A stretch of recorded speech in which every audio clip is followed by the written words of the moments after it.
Assalamualaikum warahmatullahi wabarakatuh. Selamat siang teman-teman semua dan Ibu Nila Reswari Haryana.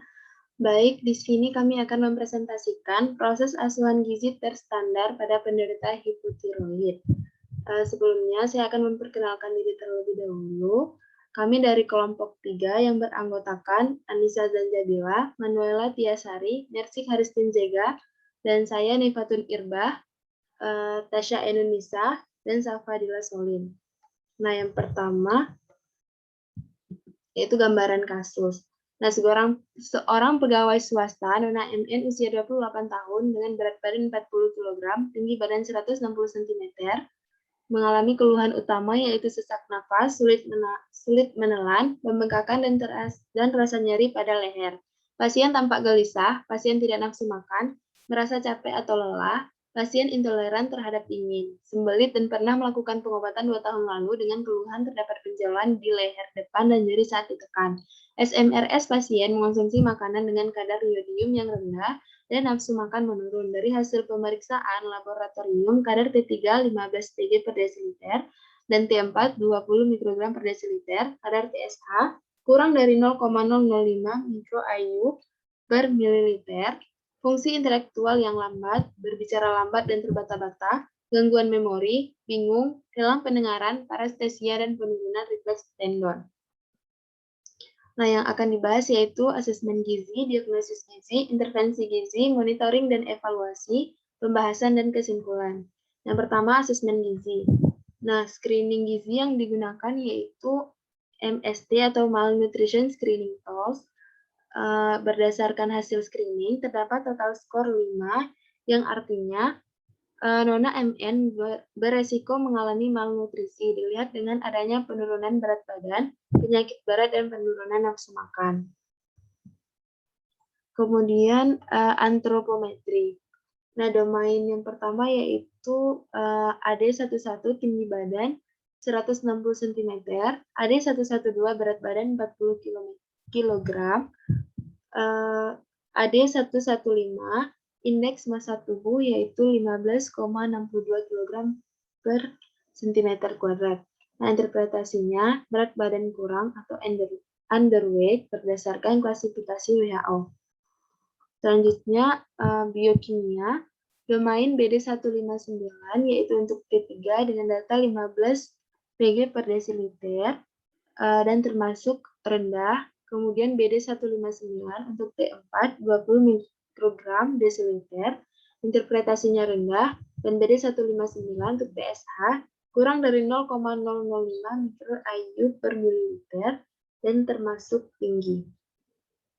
Untuk fisik klinis, domain yang pertama yaitu PD113, sesak nafas, PD115 sulit menelan atau disfagia, PD115 pembekakan dan nyeri pada bagian leher, PD115 tidak nafsu makan, PD114 rasa capek atau lelah, PD114 intoleran terhadap dingin, PD115 sembelit, PD117 fungsi intelektual lambat, PD117 bingung, PD116 hilang pendengaran, PD118 parestesia, dan PD114 penurunan refleks tendon.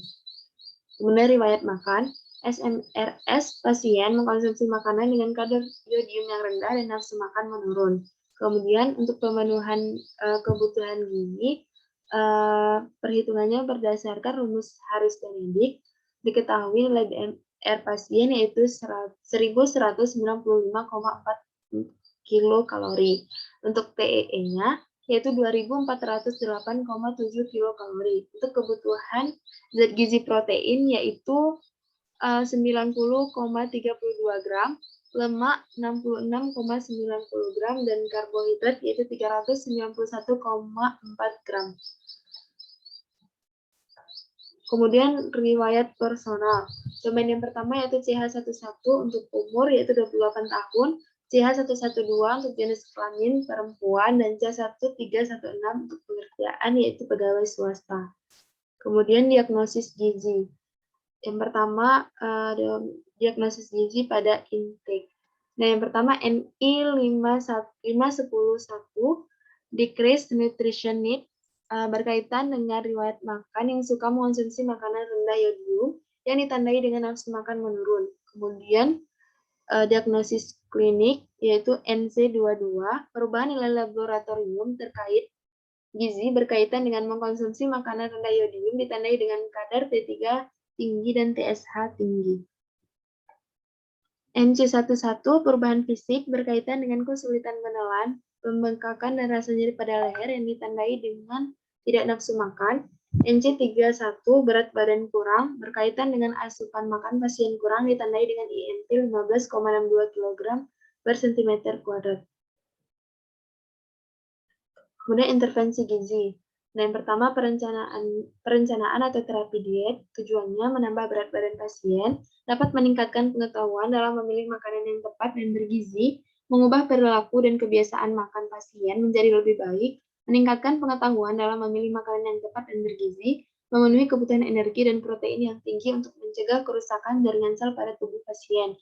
Prinsip dietnya yaitu diet yang akan diberikan diet tinggi energi dan tinggi protein.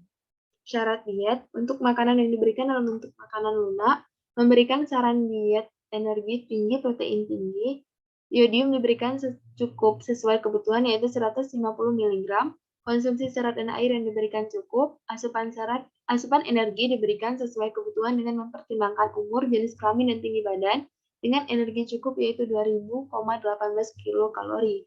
Asupan protein yang diberikan cukup sesuai kebutuhan berat badan atau sekitar 10-15% total energi sehari yaitu 75 gram. Asupan lemak cukup sekitar 20-25% dari total energi sehari yaitu 44,44 gram. Asupan karbohidrat tinggi diberikan sekitar 60-65% dari total energi sehari yaitu 325 gram.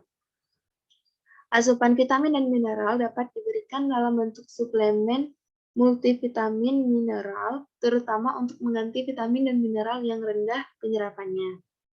Kemudian implementasi atau terapi edukasinya, yang pertama pemberian diet. Pemberian menu diet yaitu sebanyak 3 kali makan utama dan 2 kali selingan, meningkatkan aktivitas fisik pasien, memberikan prinsip diet sebesar 2000,18 kilokalori setiap harinya, memberikan menu makanan yang sesuai dengan kebutuhan, serta pemberian diet tinggi energi, tinggi protein, melakukan edukasi gizi tentang pola makan selama 30 menit minimal sebulan sekali, mengadakan konseling gizi mengenai menu makanan yang tepat minimal sebulan sekali selama 45 menit.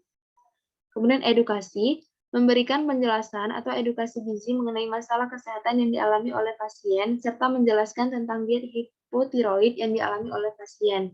Meningkatkan pengetahuan pasien mengenai pola makan seimbang yang sesuai untuk penderita hipotiroid. Melakukan konsultasi gizi yang dilakukan seminggu sekali dengan bantuan media edukasi gizi yaitu leaflet dan video selama 20-30 menit. Memberikan contoh menu makanan yang sesuai dengan kebutuhan pasien hipotiroid. Selanjutnya, monitoring dan evaluasi akan dijelaskan oleh teman saya, Safadila Solim.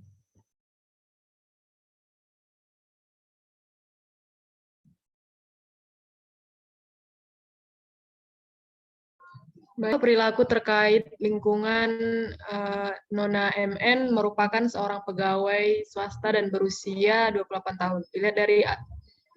Dilihat pada asesmen data fisik klinis, keluhan yang berkaitan dengan perilaku dan lingkungan terkait gizi, yaitu Nona MN mudah merasa capek atau lelah, intoleran terhadap dingin, bingung, gangguan memori, dan hilang pendengaran. Keluhan yang dialami oleh pasien tersebut tentu saja berpengaruh terhadap lingkungan dan perilaku pasien, sehingga perlu dilakukan monitoring dan evaluasi terhadap keluhan fisik klinis yang dialami oleh pasien secara berkala. Kemudian yang kedua yaitu dampak asupan makanan dan gizi. Berdasarkan hasil asesmen riwayat makan SMRS, pasien mengonsumsi makanan dengan kadar iodium rendah serta nafsu makan menurun. Status gizi Nona MN termasuk kategori sangat kurus dengan IMT 15,62 kg per cm². Sehingga perlu dilakukan monitoring terhadap asupan makanan pasien dan pengukuran berat badan pasien agar dapat memenuhi kebutuhan gizi pasien setiap harinya, serta dapat mengoptimalkan status gizi pasien.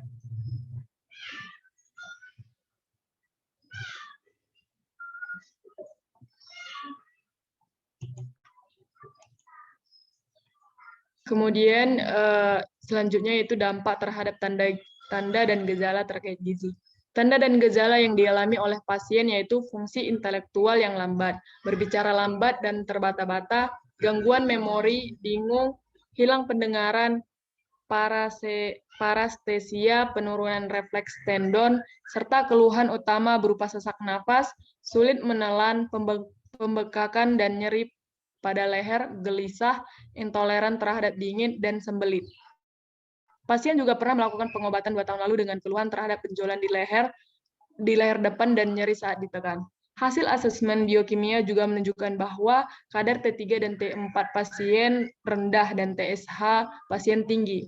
Berdasarkan tanda dan gejala yang dialami oleh pasien, maka perlu dilakukan monitoring dan evaluasi terhadap tanda dan gejala fisik klinis pada pasien, sehingga keluhan yang dialami oleh pasien berkurang.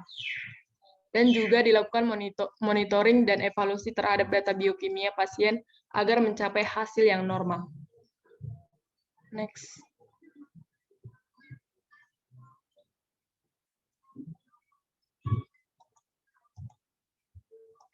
Selanjutnya itu pembahasan. Nah, yang pertama itu ada analisis, screening, dan antropometri. Data asesmen dan antropometri yang telah didapatkan diketahui Nona MN berusia 28 tahun dengan tinggi badan 160 cm dan berat badan 40 kg.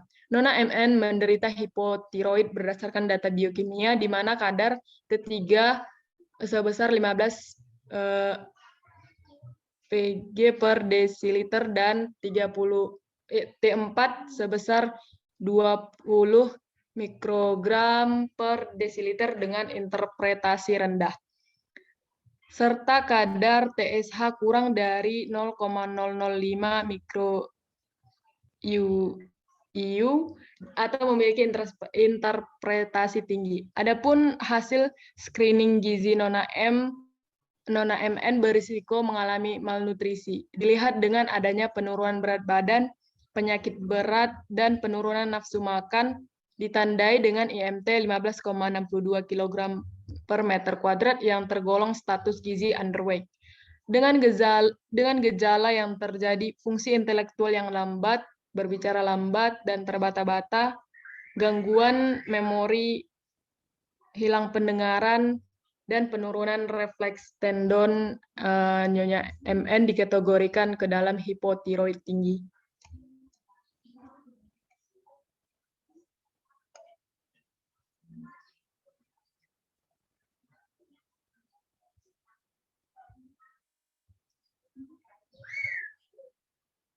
Kemudian yang kedua yaitu analisis dokter.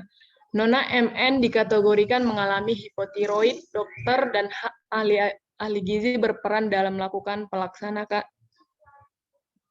penatalaksanaan hipotiroid untuk mencapai nilai pemeriksaan laboratorium dengan interpretasi normal pada Nona MN, serta memantau perkembangan program atau diet yang dijalankan pasien agar mengurangi terjadinya kegagalan dalam mengimplementasikannya. Penata laksanaan terapi pada penderita hipotiroid meliputi terapi pengobatan seperti pemberian hormon tiroid, oksigen, asupan yodium yang memadai, dan harus dipantau apabila pasien memiliki tanda gejala overtreatment. Selain terapi pengobatan dan juga terapi gizi seperti mengendalikan kenaikan berat badan akibat dari BMR yang menjadi lambat, memperbaiki ketidakseimbangan yang terjadi akibat asupan yang tidak cukup, asupan yodium yang cukup, mengubah jenis, porsi, frekuensi, dan bentuk makanan sesuai kondisi pasien untuk memenuhi kebutuhan gizi. Selanjutnya itu ada analisis diagnosis gizi. Yang pertama yaitu N15.10.1 Discrete Nutrient Needs berkaitan dengan riwayat makan, suka mengonsumsi makanan rendah yodium, ditandai dengan nafsu makan menurun. Kemudian ada klinis. NC 2.2 perubahan nilai laboratorium yang terkait gizi berkaitan dengan mengonsumsi makanan rendah yodium ditandai dengan kadar T3 tinggi dan TSH tinggi. NC 1.1 perubahan fisik berkaitan dengan kesulitan menelan, pembengkakan, dan rasa nyeri pada leher ditandai dengan tidak nafsu makan. Kemudian yang terakhir itu NC 3.1, berat badan kurang berkaitan dengan asupan makan pasien kurang ditandai dengan IMT 15,62 kg per meter kuadrat. Kemudian ada analisis intervensi gizi. Berdasarkan analisis intervensi gizi adalah untuk mencapai kadar pemeriksaan laboratorium darah dan fisik klinis yang normal, yaitu mengendalikan kenaikan berat badan akibat dari BMR yang menjadi lambat pada nona MN, memperbaiki ketidakseimbangan yang terjadi akibat asupan yang tidak cukup, asupan energi yang tidak sesuai dengan kondisi kebutuhan pasien, asupan protein 1 gram per kilogram berat badan atau 10-15% dari total energi sehari. Asupan lemak sebanyak 20-25% dari total energi per hari. Kemudian asupan karbohidrat sebanyak 60-65% dari total energi per harinya. Vitamin dan mineral diberikan dalam bentuk suplemen, serta asupan yodium yang harus cukup sesuai kebutuhan pasien. Kemudian membatasi atau menghindari bahan makanan mentah sumber goitrogen atau zat dalam bahan makanan yang dapat menghambat penyerapan yodium, seperti kol, kembang kol, asparagus, brokoli, daun selada, kacang polong, selada air, dan singkong. Kemudian yaitu analisis, monitoring, dan evaluasi. Monitoring dan evaluasi yang dilakukan pada pasien adalah memonitoring konsumsi makanan atau berapa persen yang dihabiskan oleh pasien. Asupan zat gizi yang memenuhi kebutuhan zat gizi pasien, kenaikan berat badan yang dialami, indeks massa tubuh atau IMT yang telah mencapai kategori normal. Selain itu, pada data biokimia pengecekan setiap minggu yaitu menaikkan kadar T3 dan T4 serta menurunkan kadar TSH mencapai kadar normal. Terkait monitoring dan evaluasi fisik klinis adalah mengurangi gejala yang dialami oleh pasien. Kemudian yang selanjutnya yaitu kesimpulan. Adapun kesimpulan dari laporan ini yaitu berdasarkan data asesmen gizi yang telah kami dapatkan, diketahui bahwa nona MN berusia 28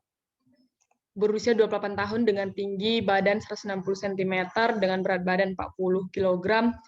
Nona MN menderita hipotiroid berdasarkan data biokimia, di mana kadar T3 15 dan T4 20 dengan interpretasi rendah serta kadar TSH kurang dari 0,005. Memiliki interpretasi tinggi. Adapun hasil screening gizi nona MN beresiko mengalami malnutrisi. Status gizi nona MN tergolong underweight, ditandai dengan IMT 15,62 kg per meter kuadrat. Nah, intervensi yang dilakukan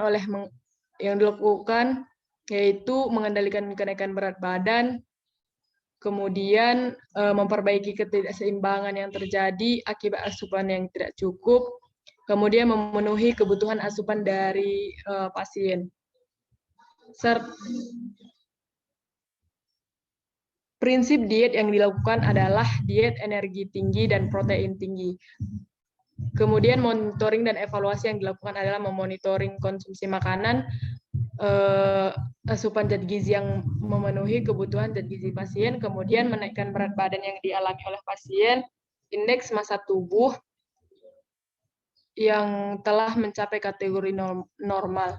Nah, selain itu, pada data biokimia pengecekan setiap minggu yaitu menaikkan kadar-kadar T3 dan T4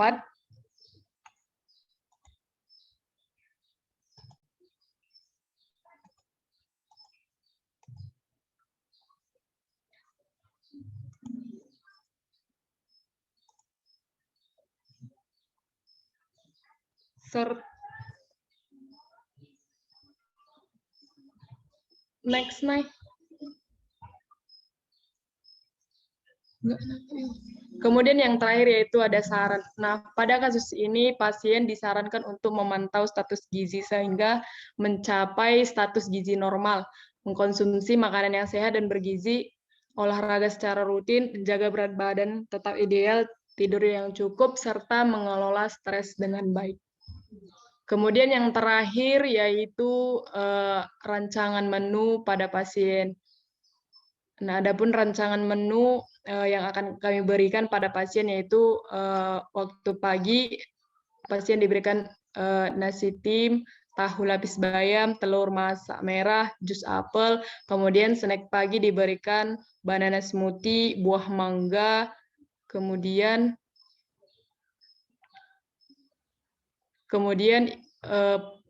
untuk makan siang ada bubur nasi, ikan bakar, sayur asam bening, kemudian ada buah. Kemudian snack sore diberikan yaitu puding coklat, jus alpukat. Untuk makan malam, menu yang diberikan yaitu nasi tim, sup putih telur, orak-arik tempe, sayur sop, dan buah. Adapun total energi dari menu yang kami berikan yaitu 2.266,7.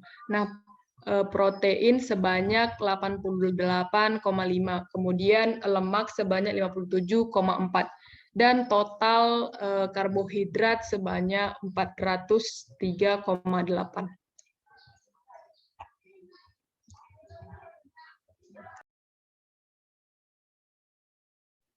Baik, sekian presentasi dari kelompok 3. Mohon maaf apabila masih ada kesalahan. Saya akhiri. Wassalamualaikum warahmatullahi wabarakatuh. Waalaikumsalam. Nah, aku